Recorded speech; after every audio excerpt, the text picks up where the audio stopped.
Before this story goes any further, before you judge the man, the question, or the silence that followed, subscribe and like this video, because what unfolds next is the kind of truth the West buried on purpose. Some questions don't want answers. They wait, they rot, and when spoken out loud, they bite back. The drifter arrived at dusk. No name offered, no past claimed, just a man wrapped in dust and distance, riding a tired horse into a town that didn't welcome strangers anymore. The sign at the edge of the road leaned sideways, half rotted by sun and wind. Ridgeway. Population, not enough to matter. The kind of town where people watched you before you even knew you were being watched. The drifter felt it the moment his boots hit the dirt. Eyes behind curtains, hands pausing mid-task, conversations dying too fast. He wasn't young, wasn't old either. A scar split his lower lip, old, crooked, badly healed. The mark of a man who learned early that mercy was optional.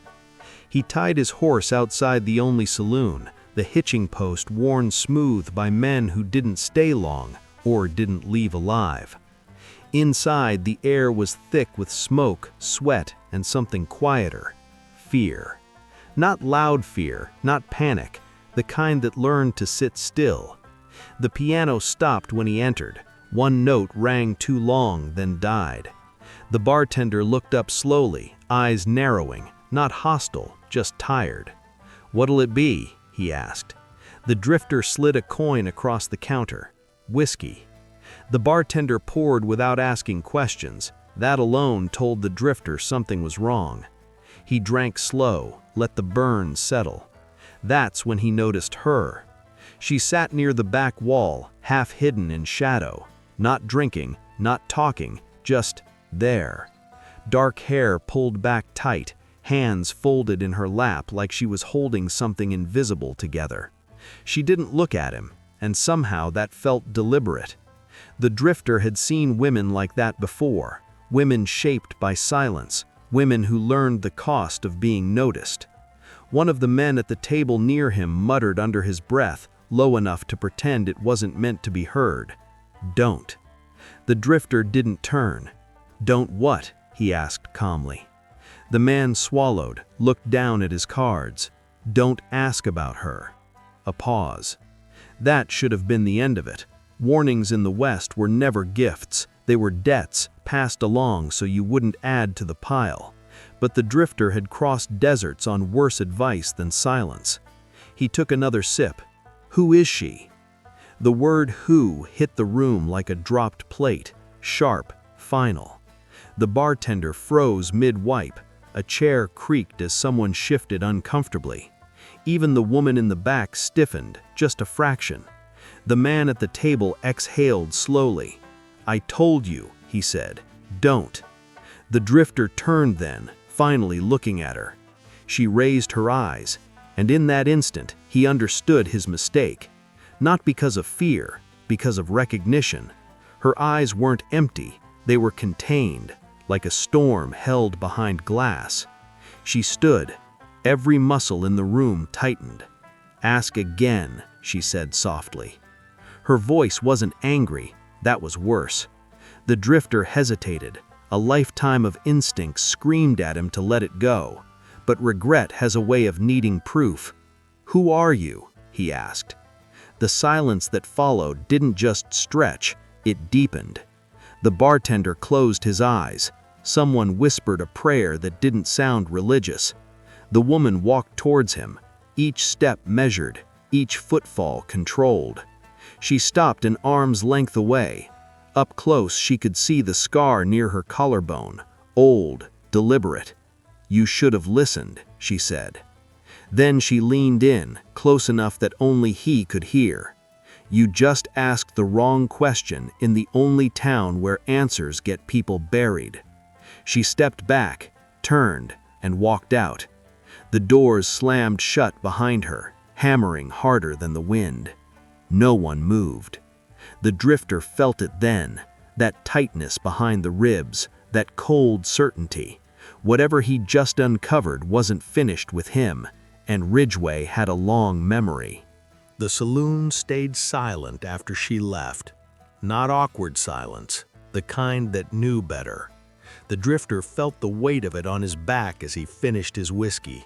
No one looked at him now. That was worse than stares. The bartender set the glass aside. "You didn't listen." "I heard," the drifter said. "That makes it worse." A man at the card table stood slowly. "She wasn't always here." The drifter waited. When she arrived, things stopped leaving. What things? The man swallowed. Men. The word followed the drifter out into the street. Night had settled fast. Lanterns flickered. The town felt smaller in the dark. He saw her near the old church, half burned, boarded up, abandoned like a bad promise. "You follow everyone who tells you to stop?" she asked, without turning. "Only when it sounds like a warning." She faced him. Up close, her calm felt rehearsed, controlled. "You don't belong here," she said. "Neither do you." That earned a pause. This town remembers, even when it pretends not to. Why stay then? Because leaving costs more. The wind pushed through the broken church, boards knocking softly. "You should go before morning," she said. "And if I don't?" Her eyes held his. "Then don't ask anything else." She walked away. That night, the drifter slept in the stable. Sometime after midnight, he woke to a sound. Dragging, slow, deliberate. Then a smell. Smoke, old, sour. By dawn, he knew the truth. Ridgeway didn't punish curiosity, it collected it.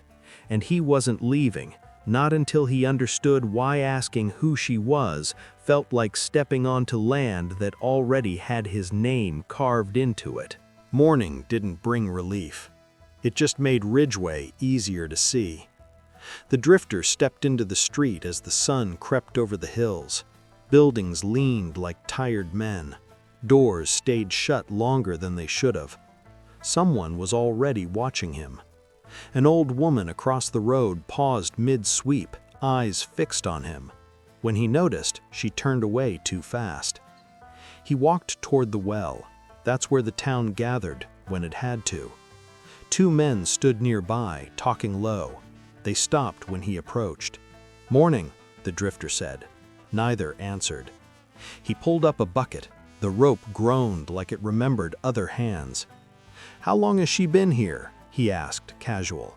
One man shook his head immediately. "Don't." The other hesitated. "Long enough. That's all anyone needs to know." The drifter leaned on the well's edge. "What happened to the church?"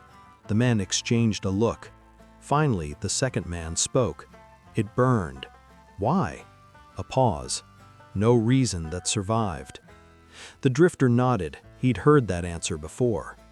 As he turned away, he felt it again, that pressure between the shoulders. She stood across the street, watching him, not hiding. "Curiosity will starve you," she said when he approached. "Only if no one feeds it." That almost earned a smile. Almost. "You shouldn't be talking to them," she said. "It puts ideas in their heads." "Like what?" "That you might stay." "And that worries you?" "It worries the town." She started walking. He followed, keeping a respectful distance. "You ever notice," she said, "how people here don't argue? I noticed they don't laugh either." "They used to," she said. "Before." "Before you?" She stopped, slowly turned. "You really don't learn," she said. He met her eyes. "I learn, I just don't stop." For a moment, something cracked in her expression. Not anger, grief. Then it sealed again. "Tonight," she said, "lock your door." "I don't have one." "Then don't sleep." She walked away before he could ask why. That afternoon, the drifter found his horse restless. Sweat foamed at its neck despite the cool air. Animals knew things people pretended not to. As the sun dipped low, Ridgeway emptied out. Too early, too quiet. When night came, the drifter sat awake in the stable, hand near his gun. That's when he heard it. Not dragging, Footsteps, many of them, slow, organized, circling. And somewhere in the dark, a single voice whispered his name, even though he'd never told it to anyone. The whisper didn't repeat. That was the worst part. The drifter stayed still, counting breaths, letting the dark settle back into shape. The footsteps faded, slow and deliberate, like whoever had come wanted him awake but not dead. Not yet. By morning, Ridgeway acted normal again. That kind of normal that felt rehearsed. The stable door was open. His horse stood calm now, too calm, like it had already accepted something he hadn't. In the dirt outside, tracks circled the building. Many boots, same size, same pattern, organized.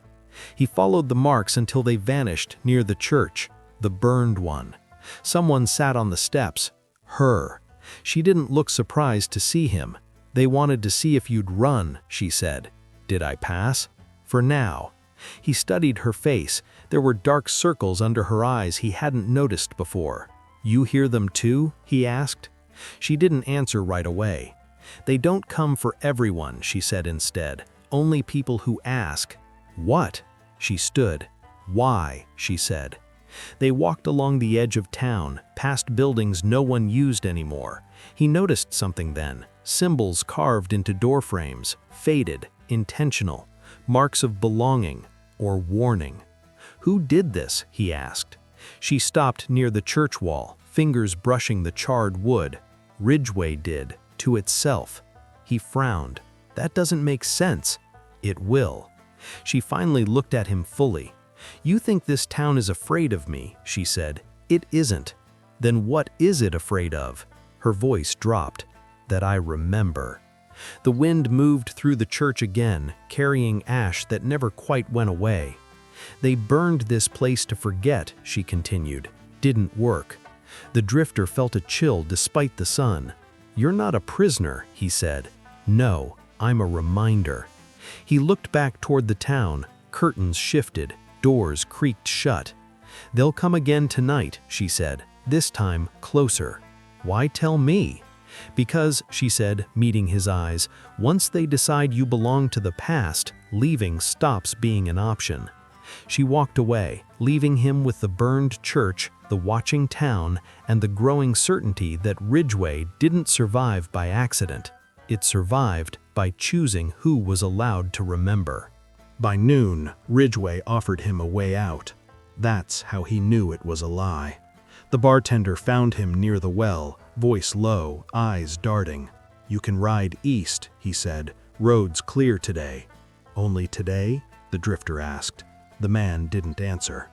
A saddled horse waited near the edge of town, not his, better fed, ready, a gift or a bribe. The drifter felt the town holding its breath. She stood near the church again, watching from a distance, not warning him, measuring him. If I leave, he asked her, does this stop? For you, she said. And you? She didn't respond. That was answer enough. He walked to the horse, checked the cinch, put his foot in the stirrup. This was the moment Ridgeway wanted, the clean ending. Before he mounted, he looked back at the town, at the closed doors, the carved marks, the church that refused to disappear. Then he stepped away from the horse. The breath Ridgeway had been holding broke all at once. Somewhere, glass shattered. She closed her eyes. If you're still here after tonight, there's no pretending anymore, she said quietly. That goes both ways, he replied. Her gaze sharpened. You don't know what you're choosing. I do, he said. I'm choosing the truth. She studied him for a long moment. Then, for the first time, she nodded.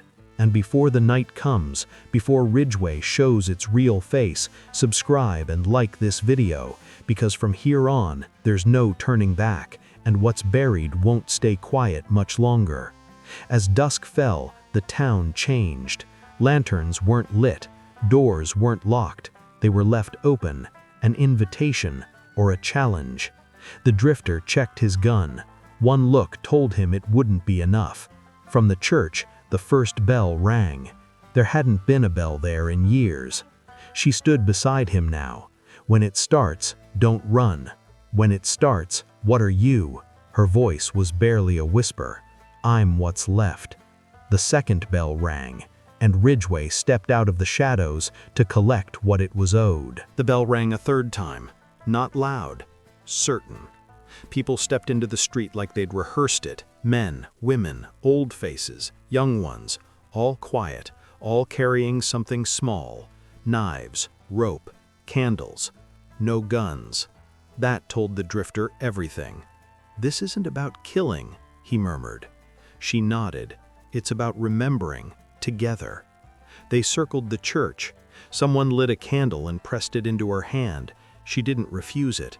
She used to pray here, an old man said. Before the fire, before the lies, before the town decided survival mattered more than truth. The drifter felt hands guide him forward, not rough, not kind, just firm. You asked, a woman whispered, so you stay. The doors of the church creaked open. Inside, the walls were black with soot and names. Carved deep, hundreds of them. Men who'd come through Ridgeway, men who'd asked questions, men who never left the same. What happens to them? The drifter asked. She looked at the names. They live, just not as who they were. The crowd began to speak, not chanting, confessing. Stories of land taken, of fires blamed on ghosts, of a woman who survived when she shouldn't have and remembered when everyone else agreed not to. She saw us, someone said, and we saw ourselves, another answered. The drifter understood then. She wasn't the curse, she was the mirror. The bell rang once more. All eyes turned to him. Choose, the old man said. Leave your name or leave yourself. The drifter swallowed. Outside, the night waited. Inside, the truth did. And she watched him, not pleading, not threatening, just waiting to see what kind of man he really was. The drifter stepped forward. That was his first mistake. The knife was small, dull from use, passed to him handle first. No blood, the old man said, just truth. She watched him closely now, not to stop him, to remember him. He traced one of the names carved into the wall, letters uneven, desperate, some deep, some barely there, men who'd tried to leave themselves behind. He pressed the blade to the stone, paused. What if I don't? He asked. The crowd didn't answer. She did. Then the town chooses for you. He carved, not his full name, just the part that mattered. The blade scraped stone, echoing too loud in the ruined church. When he finished, his chest felt lighter and wrong, like something had shifted without asking permission. The candles were snuffed one by one. Outside, the wind picked up. Go, someone said. He stepped out into the street. Ridgeway looked different now, familiar, close, like it recognized him. She followed him part way. You shouldn't have done that, she said quietly. You told me to choose. I told you there would be a cost. He nodded. There always is. She studied him, then reached out, hesitated, and touched his wrist, just briefly. You won't remember everything, she said. Not tomorrow, maybe not ever. And you? He asked. I remember enough, she replied. A shout rose at the edge of town. A horse broke loose, screaming as it ran. Windows rattled, dogs howled, and then went silent. What happens now? He asked. She stepped back. Now, she said, you belong to Ridgeway. The lights went out, all of them, and in the dark, the drifter felt something leave him. Not pain, not fear, a name. Morning came quietly. No bell, no smoke, no blood. That was how Ridgeway hid its damage. The drifter woke on the stable floor, sunlight cutting through the slats. His head felt clear, too clear, like a room scrubbed empty. He sat up. For a moment, nothing felt wrong. Then he tried to remember why he was there. The thought slid away. Not erased, refused. He stood, brushing dust from his coat. His horse watched him calmly, like it always had. Always. That word stuck. Had it? He stepped into the street. People were out already, talking, laughing, just a little. The town felt lighter, relieved. He passed the well. Someone nodded to him. "Morning," the man said. "Morning," the drifter replied automatically. The word drifter felt strange in his mouth, like a borrowed coat. He walked past the church, stopped. The burned walls were still there, the carvings too, names cut deep into stone. He leaned closer. His breath caught. One of the names pulled at him, not because he remembered carving it, but because his hand knew the shape. He stepped back, unsettled. That's when he saw her. She stood across the street, watching him with an expression he hadn't seen before. Grief, carefully contained. "You stayed," she said. "I guess I did." The words came out slower than they should have. "You don't know why," she said. "No." She nodded once. "That means it worked." He frowned. "Worked how?" She walked closer, stopped where she always did, arm's length. "What's my name?" she asked gently. He opened his mouth. Nothing came. Not blank, blocked. Her eyes softened. "And yours?" she asked. His chest tightened. "I don't know," he said. Saying it out loud hurt more than he expected. Ridgeway had taken it clean. "What did I give up?" he asked. She looked toward the church. "Enough," she said, "to stay alive." The town moved around them like they weren't there. "You asked who I was. Now you understand." He studied her face. Familiar, important. He could feel it, but the reason was gone. "Will it come back?" he asked. She hesitated. "Some things do," she said. "At night, in pieces." He nodded slowly. "Then I'll take pieces." She looked at him for a long moment, then, quietly, "That's how it starts." She turned to leave. He watched her go, feeling the pull again, stronger now. Not curiosity, belonging. The first memory came at night, not as a picture, as a feeling. The drifter woke with his hand wrapped around nothing, heart racing like he'd just let go of something important. The stable was quiet, too quiet. He sat up, breathing slow. A word hovered at the edge of his mind, almost his, almost. Outside, Ridgeway slept, but not deeply. Lantern light flickered behind curtains. Someone coughed. A door closed softly. The town was making sure he stayed. He stepped into the street. The church loomed darker at night, its burned frames swallowing moonlight. As he passed it, the pull hit harder, sharp enough to make him stop. He placed his hand on the stone. The name carved there warmed under his palm. His chest tightened. A face tried to surface, not hers, his, younger, angry, running. He staggered back, gasping. "You're remembering wrong," she said. She stood across the street, exactly where he expected her to be. "That's possible?" he asked. "Yes," she said. "Ridgeway doesn't take memories, it breaks them." "Why?"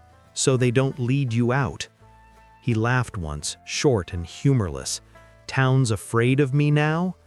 "No," she replied. "It's afraid of what you were." He searched her face. "What was I?" She hesitated. That scared him more than silence. "You came here once before, years ago." The pieces clicked wrong. "I don't remember you." "I know." "You remember me." "I do." "Then tell me." She shook her head. "If I say it, the town reacts." As if summoned, a door creaked open nearby. A man stood watching, then another. Ridgeway was listening. "Whatever I was, I didn't finish it." "No," she agreed, "you didn't." A bell rang once. Not the ritual bell, a warning. "They're afraid you'll remember enough to leave and take the truth with you." "What truth?" She stepped closer, voice low. "That Ridgeway didn't survive because of me. It survived because of you." The ground seemed to tilt. "What did I do?" he asked.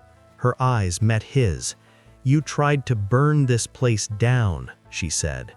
The memory hit like smoke in his lungs. Flames, shouting, her standing in the fire, unmoving. The bell rang again.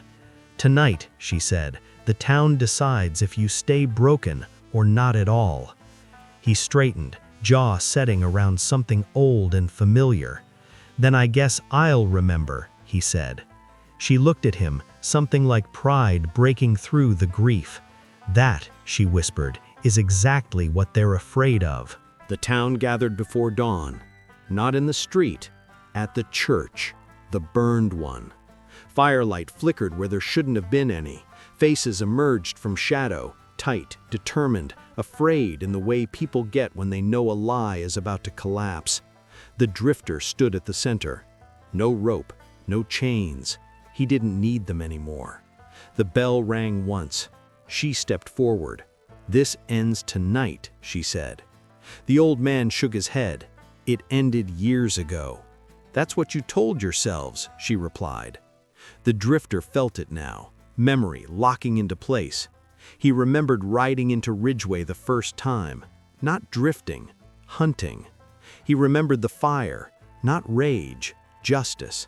He remembered her standing in the flames because she refused to forget. "You didn't stop me," he said quietly. She met his eyes. "I needed you to see it." The crowd closed in. "Finish it," someone shouted, "before he remembers everything." The drifter looked around, at the carvings, the names, the lives rewritten so the town could keep breathing. He stepped toward the wall, placed his hand over his name. This time, it didn't pull, it released. "I came here to burn the lie," he said, "and I did." The wind surged through the church, the carvings cracked. Names split stone and fell away like dead skin. Ridgeway screamed, not in sound, but in movement. Doors slammed, lanterns shattered. The town finally remembered all at once. When the sun rose, the church was gone. So was the crowd, just ash drifting. He stood alone with her at the edge of town. "You can leave now," she said. He nodded. "So can you." She shook her head. "Someone has to remember," she said, "until there's nothing left to forget." He understood. He mounted his horse. At the road, he looked back. Ridgeway was already fading, just another place that thought silence could save it. She raised her hand once, then turned away.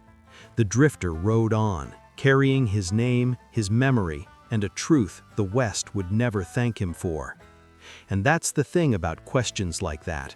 You already know. If this story pulled you in, subscribe and like this video, because some truths don't end, they just keep riding.